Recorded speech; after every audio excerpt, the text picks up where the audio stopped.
ये पार्ट जो है ये साइलेंसर का है और ये पार्ट की कीमत सुन के मेरी आंखें बाहर आ गई। ये पार्ट पूरा 45,000 रुपये का है।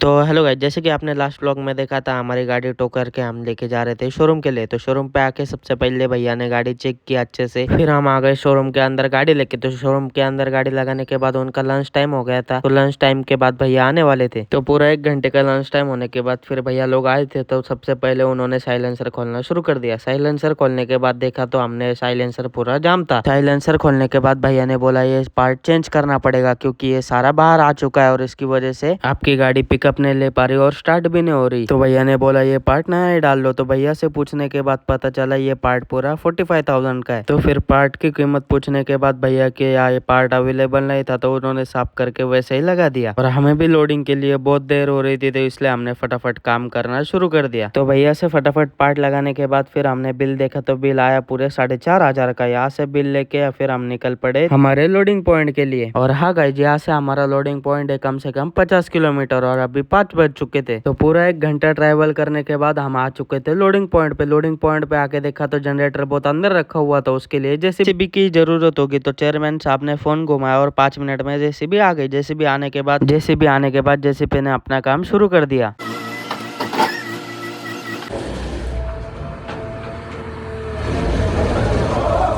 बस